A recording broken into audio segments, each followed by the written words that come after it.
السلام علیکم ناظرین، میں محمد طاہر ہوں اور میں آج آپ کو حضرت علی رضی اللہ تعالیٰ عنہ کی ایک بہترین واقعہ سنانے جا رہا ہوں، تو آئے سنتے ہیں۔ ٹھیک، حضرت علی اور خیبر کا دروازہ۔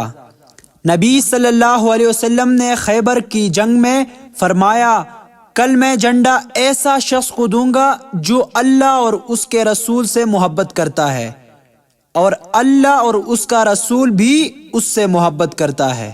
اگلے دن حضور نے حضرت علی کو بلایا، ان کے آنکھوں میں درد تھا۔ حضور نے اپنے لبِ دین سے دعا کی اور حضرت علی کے آنکھیں ٹھیک ہو گئے۔ حضور نے جھنڈا حضرت علی کو دیا اور فرمایا، اللہ کے بھروسے پر آگے بڑھو، آگے بڑھو۔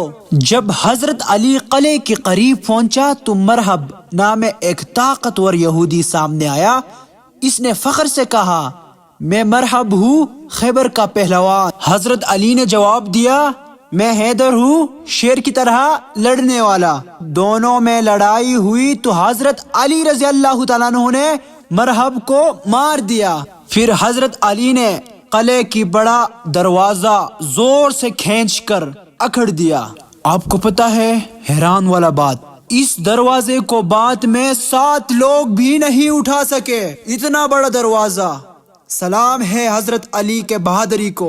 خیبر کی فتح کے بعد نبی صلی اللہ علیہ وسلم نے مسلمانوں کو بہت نصیحتیں کی اور ان کے فتح پر خوشی منایا۔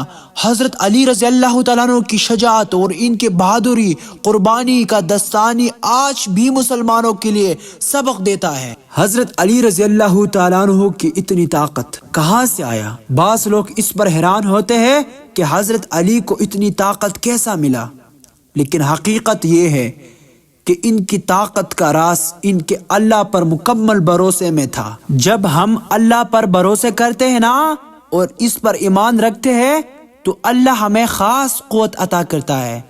حضرت علی رضی اللہ تعالیٰ عنہ کی طاقت اور بہادری کا اصل راز ان کے عقیدت اور اللہ پر بھروسے میں تھا۔ پیارے دوستو، میرا ویڈیو یہاں پر ختم ہو گیا، تو انشاءاللہ نیا ویڈیو میں ملیں گے۔ دعاؤں میں یاد رکھیں۔ اللہ حافظ۔